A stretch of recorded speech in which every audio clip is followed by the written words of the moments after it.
નમસ્કાર ગુજરાતના મુખ્ય સમાચારમાં જોઈએ તો મિત્રો ખેડૂતો માટે અગત્યના સમાચાર। ગુજરાતના 3000 બાળકો ગુમ, અંબાલાલ પટેલની મોટી આગાહી, હવેથી થશે ફાંસીની સજા। ગુજરાતમાં બોમ્બની ધમકી, પાકિસ્તાની જાસૂસ પકડાયા, રશિયા માટે મફત વિઝા। આજે અમિત શાહ ગુજરાતમાં આવશે। આજે ગુજરાતમાં ઠંડી વધી, કેવાયસીના નામે છેતરપિંડી, સોનામાં ભયંકર વધારો, દેવામાફીને લઈને મોટા સમાચાર। 2000ના હપ્તામાં મોટો ફેરફાર, આંગણવાડી બહેનો માટે ખુશખબર, વિદ્યાર્થીઓ માટે અગત્યના સમાચાર। તો મિત્રો આ બધા જ સમાચારની વિગતવાર માહિતી આજના આ વિડીયોની અંદર જાણવાના છીએ। તો મિત્રો વિડીયોમાં છેલ્લે સુધી બન્યા રહેજો અને મિત્રો જો તમને વિડીયો પસંદ આવે તો વિડીયોને લાઈક કરી ચેનલને જરૂરથી સબસ્ક્રાઇબ કરી દેજો। તો મિત્રો આજના પ્રથમ સમાચારમાં જોઈએ તો મિત્રો આજે ખેડૂતો માટે ખાસ અગત્યના સમાચાર સામે આવ્યા છે। મિત્રો ગુજરાતમાં ચાલુ વર્ષે થયેલા માવઠાને લીધે 42 લાખ હેક્ટરમાં ખેતીના પાકને મોટું નુકસાન થયું હતું અને જેને કારણે મિત્રો વળતર રૂપે રાજ્ય સરકારે 10,000 કરોડનું કૃષિ સહાય પેકેજ જાહેર કર્યું હતું। જો કે મિત્રો અત્યાર સુધીમાં આવેલી 30 લાખ અરજીઓમાં માત્ર 3.39 લાખ ખેડૂતોને જ સહાય મળી શકી છે અને મિત્રો અત્યારે ખેડૂત સંગઠનોનો આરોપ છે કે સરકાર દ્વારા અત્યાર સુધીમાં 1098 કરોડ રૂપિયા જ ચૂકવાયા છે અને જાહેર કરાયેલા પેકેજનો આ એક નજીવો હિસ્સો છે તેવું અત્યારે ખેડૂતો કહી રહ્યા છે। મિત્રો ત્યાર પછીના સમાચાર જોઈએ તો મિત્રો ગુજરાતમાં છેલ્લા 5 વર્ષની અંદર 3000 બાળકો ગુમ થયા છે। મિત્રો ગુજરાતમાં 5 વર્ષની અંદર છેલ્લા 10,474 બાળકો ગુમ થયા છે, જેમાંથી મિત્રો 2990 બાળકોનો અત્યાર સુધી કોઈ અતોપત્તો જ લાગ્યો નથી। મિત્રો આ સ્થિતિને જોતા રાજ્યમાં દરરોજ 6 બાળકો ગુમ થાય છે તેવું કહી શકાય, જેમાંથી મિત્રો 3 બાળકો ક્યારેય પાછા મળતા નથી અને મિત્રો 2023માં 524 બાળકો ગુમ થયા હતા અને 524 બાળકોનો કોઈ અતોપત્તો જ મળ્યો ન હતો। ત્યારબાદ મિત્રો અત્યારે નિષ્ણાંતોનું કહેવું છે કે જે બાળકો ગુમ થયા છે તેમને મિત્રો ભીખ મંગાવી, બાળ મજૂરી કરાવી અને દેહ વેપાર જેવી ગેરકાયદેસર પ્રવૃત્તિમાં ધકેલી દેવાનું જોખમ અત્યારે વધારે છે।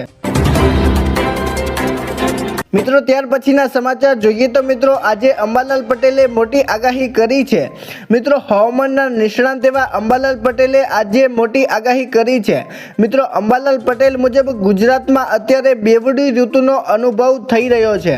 મિત્રો આગામી 4 થી 8 ડિસેમ્બર દરમિયાન રાજ્યમાં ઠંડીનું જોર વધ્યું છે અને મિત્રો આવનાર સમયની અંદર હજી પણ ઠંડીનું જોર વધશે તેવું અંબાલાલ પટેલ જણાવી રહ્યા છે। મિત્રો અત્યારે ખેડૂતો માટે ચિંતાજનક સમાચાર છે। મિત્રો 18 થી 24 ડિસેમ્બર દરમિયાન બંગાળના ઉપસાગર અથવા અરબ સાગરમાં થતી હલચલને જોતા અંબાલાલ પટેલને લાગી રહ્યું છે કે આ વખતે રાજ્યમાં માવઠાનું સંકટ આવી રહ્યું છે। મિત્રો ઉત્તર ગુજરાત, દક્ષિણ ગુજરાત અને સૌરાષ્ટ્રના કેટલાક વિસ્તારોની અંદર મિત્રો હળવો વરસાદ વરસી શકે છે તેવું અંબાલાલ પટેલે જણાવ્યું છે। મિત્રો ત્યાર પછીના સમાચાર જોઈએ તો મિત્રો હવેથી ગુજરાતમાં ફાંસીની સજા શરૂ થઈ ગઈ છે। મિત્રો વલસાડ જિલ્લામાં વાપીમાં સોશિયલ પોક્સો કોર્ટે 6 વર્ષની બાળકી પર રેપ અને હત્યા કરનારના આરોપી રુજાક સુખાનને ફાંસીની સજા કોર્ટે ફટકારી છે। મિત્રો આ ચુકાદાથી સમાજમાં મૂળભૂત સંદેશો ગયો છે કે હવેથી ગુજરાતમાં ફાંસીની સજા શરૂ થઈ ગઈ છે। મિત્રો આપણા નાયબ મુખ્યમંત્રી હર્ષ સંઘવીએ સોશિયલ મીડિયા પર પોસ્ટ કરીને જણાવ્યું હતું કે ગુજરાતમાં હવે માત્ર ન્યાય નહીં પરંતુ ઝડપથી ન્યાય મળે છે। મિત્રો મહિલા બાળ સુરક્ષામાં અત્યારે વધારો થયો છે। મિત્રો ત્યાર પછીના સમાચાર જોઈએ તો મિત્રો ગુજરાતમાં ફરીથી બોમ્બની ધમકી મળી છે। મિત્રો અમદાવાદમાં ફ્લાઇટને ધમકી મળ્યા બાદ હવે ગુજરાતમાં હાઈકોર્ટને પણ બોમ્બથી ઉડાવી દેવાની ધમકી મળી છે। મિત્રો ધમકી ભર્યો ઈમેલ મળતાની સાથે જ અત્યારે હાઈકોર્ટની અંદર દોડધામ મચી ગઈ છે। મિત્રો તાત્કાલિક પગલાં લેતા બોમ્બ અને ડોગ સ્ક્વોડની ટીમ હાઈકોર્ટ ખાતે પહોંચી છે અને વધુ તપાસ હાથ ધરી છે।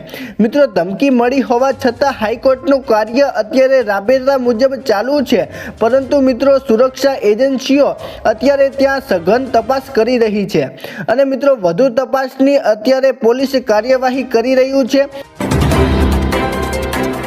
મિત્રો ત્યાર પછીના સમાચાર જોઈએ તો મિત્રો ફરીથી પાકિસ્તાની જાસૂસ પકડાયો છે। મિત્રો ગુજરાત એટીએસે જાસૂસી નેટવર્કનો પર્દાફાશ કરીને ગોવા અને દમણથી એક મહિલા અને એક પુરુષની ધરપકડ કરી છે। મિત્રો આરોપીઓ સંવેદનાશીલ વિસ્તારની માહિતી એકઠી કરીને પાકિસ્તાન મોકલી રહ્યા હતા। મિત્રો આની અંદર ચોંકાવનારો ખુલાસો એ છે કે પકડાયેલ એસકે સિંહ ભારતીય આર્મીમાં સુબેદાર હતો અને તે પાકિસ્તાની જાસૂસોને આર્થિક મદદ પણ પહોંચાડતો હતો તેવું અત્યારે સુરક્ષા એજન્સીઓ કહી રહી છે। મિત્રો ત્યાર પછીના સમાચાર જોઈએ તો મિત્રો હવેથી રશિયા માટે મફત વિઝા મળશે। મિત્રો પીએમ મોદીએ જાહેરાત કરી છે કે ભારત અને રશિયન પ્રવાસીઓ માટે ઈ વિઝા સુવિધાઓ પ્રદાન કરશે। મિત્રો રશિયન નાગરિકોને 30 દિવસ માટેના આ વિઝા સંપૂર્ણપણે ફ્રી રહેશે અને પ્રધાનમંત્રીએ જણાવ્યું હતું કે વિઝા પ્રક્રિયા ઝડપથી પૂર્ણ થશે અને જેનાથી ભારતની મુસાફરી કરવી હવે સરળ બનશે અને મિત્રો ટૂંક જ સમય ની અંદર ટુરિસ્ટ વિઝા અને ગ્રુપ ટુરિસ્ટ વિઝા સેવાઓ પણ લાગુ કરવામાં આવશે અને મિત્રો જેનાથી બંને દેશો વચ્ચે પ્રવાસન વધશે। મિત્રો ત્યાર પછીના સમાચાર જોઈએ તો મિત્રો આજે અમિત શાહ ગુજરાતમાં આવશે। મિત્રો કેન્દ્રીય ગૃહમંત્રી આજે ગુજરાતના બનાસકાંઠાના પ્રવાસે છે। મિત્રો તેઓ સવારે 11 વાગ્યે દિયોદરના બનાસ ડેરીમાં વિવિધ પ્રકલ્પોનું લોકાર્પણ કરશે અને ખાતમુહૂર્ત પણ કરશે અને બનાસકાંઠા ખેડૂતોની મુલાકાત કરશે। મિત્રો જે ખેડૂતોને ખેતીમાં નુકસાન આવ્યું હતું તે સાથે બેસીને આજે અમિત શાહ ચર્ચા વિચારણા કરશે અને મિત્રો જાણવા એવું મળ્યું છે કે ખેડૂતોને ન્યાય મળે તે માટે અગત્યના પગલાં હવે સરકાર લેશે તેવું પણ અત્યારે કહેવામાં આવી રહ્યું છે। મિત્રો ત્યાર પછીના સમાચાર જોઈએ તો મિત્રો આજે ગુજરાતમાં ઠંડી વધી છે। મિત્રો હવામાન વિભાગ મુજબ ગુજરાતમાં ઠંડીનો પ્રકોપ અત્યારે ચાલુ રહ્યો છે। મિત્રો રાજ્યમાં ફૂંકાતા ઉત્તર પૂર્વીય પવનોને કારણે તાપમાનમાં મોટો ઘટાડો થયો છે। મિત્રો ખાસ કરીને સૌરાષ્ટ્ર કચ્છ અને ઉત્તર ગુજરાતમાં ઠંડી વધવાની શક્યતા છે। સાથે મિત્રો રાજ્યમાં સૌથી ઓછું તાપમાન નલિયામાં 12 ડિગ્રી નોંધાયું હતું।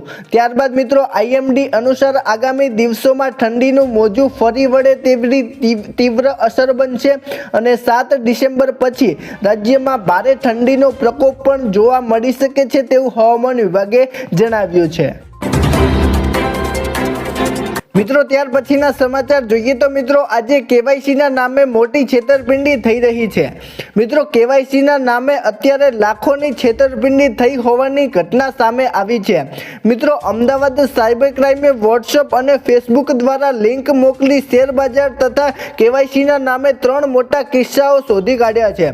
મિત્રો સાયન્સ સિટી અને નારાયણપુરા 2 સિનિયર સિટીઝન 2145 લાખ ગુમાવ્યા જ્યારે મિત્રો પાલડીના યુવકે 13.75 લાખની છેતરપિંડી કરી છે। મિત્રો નકલી એપ અને ડાઉનલોડ કરવાની બેંક ડિટેલ્સ હેક કરવામાં આવે છે અને પછી મિત્રો એકાઉન્ટમાંથી બધા જ પૈસા ઉપાડી લેવામાં આવે છે।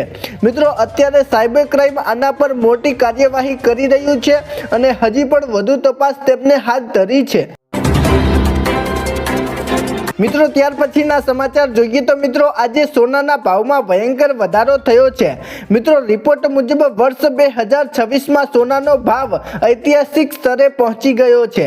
મિત્રો આંતરરાષ્ટ્રીય બજારમાં સોનાનો ભાવ $4,450 થી $4,950 પ્રતિ ડોલર જવાની શક્યતા છે। મિત્રો સીધો પ્રભાવ સ્થાનિક બજારમાં અત્યારે આપણને જોવા મળી રહ્યો છે જ્યાં મિત્રો સોનાનો ભાવ 3.80 લાખથી 4.10 લાખ સુધી પ્રતિ ટ્રેડ કરી રહ્યો છે। મિત્રો આજે ચાંદી પ્લેટિનિયમ જેવી કિંમતી ધાતુઓમાં પણ વધુ વધારો આવ્યો છે અને મિત્રો હજી પણ આગળના સમયની અંદર વધારો આવી શકે છે તેવું અત્યારે નિષ્ણાતોનું માનવું છે। મિત્રો ત્યાર પછીના સમાચાર જોઈએ તો મિત્રો આજે દેવમાફીને લઈને મોટા સમાચાર સામે આવ્યા છે। મિત્રો 2 દિવસ પહેલા કેબિનેટ બેઠક યોજાઈ હતી અને મિત્રો કેબિનેટ બેઠકની અંદર આપણા સીએમ એવા ભૂપેન્દ્રભાઈ પટેલે ગુજરાતના ખેડૂતોના દેવમાફી અંગેનો એક મુદ્દો ઉઠાવ્યો હતો અને જેને લઈને તેમણે કહ્યું હતું કે 2010 થી લઈને 2020 સુધી જેટલા પણ ખેડૂતોનું દેવું છે તે અંગે મિત્રો 2026 સુધી માફ કરવામાં આવશે તેવું સીએમએ જણાવ્યું છે મિત્રો. ત્યારબાદ જે લોકોએ બેંકની લોન પણ લીધેલી છે તેમને પણ થોડી ઘણી રાહત મળશે તેવું આપણા સીએમ એવા ભૂપેન્દ્રભાઈ પટેલે જણાવ્યું છે મિત્રો. આના વિશે તમારું શું કહેવું છે નીચે કોમેન્ટ કરીને જરૂરથી જણાવજો મિત્રો. ત્યાર પછીના સમાચાર જોઈએ તો મિત્રો 2000ના હપ્તામાં આજે મોટો ફેરફાર થયો છે મિત્રો. પીએમ કિસાનનો 2000નો હપ્તો ટૂંક જ સમયમાં જાહેર થયો છે મિત્રો. આવતીકાલે કેબિનેટ બેઠક મળી હતી અને મિત્રો તેની અંદર આપણા સીએમ એવા ભૂપેન્દ્રભાઈ પટેલ ઉપસ્થિત રહ્યા હતા મિત્રો. તેમણે જણાવ્યું છે કે 2000ના હપ્તાની અંદર હવે થોડો વધારો કરવામાં આવી શકે છે મિત્રો. ખેડૂતોની હૈયા ધારણા અત્યારે ઉમટી ઉઠી છે અને મિત્રો સીએમએ જણાવતા કહ્યું હતું કે આવનારું વર્ષ 2026 ખેડૂતો માટે અગત્યનું રહેવાનું છે મિત્રો. અત્યારે જે ખેડૂતો 2000ના હપ્તાનો લાભ ઉઠાવી રહ્યા છે તેમને મિત્રો થોડી હવે રાહત મળશે તેવું અત્યારે સીએમ એવા ભૂપેન્દ્રભાઈ પટેલે જણાવ્યું છે મિત્રો. 2000ના હપ્તાની અંદર 2026ની અંદર વધારો કરવામાં આવી શકે છે તેવી ખાતરી આપી છે.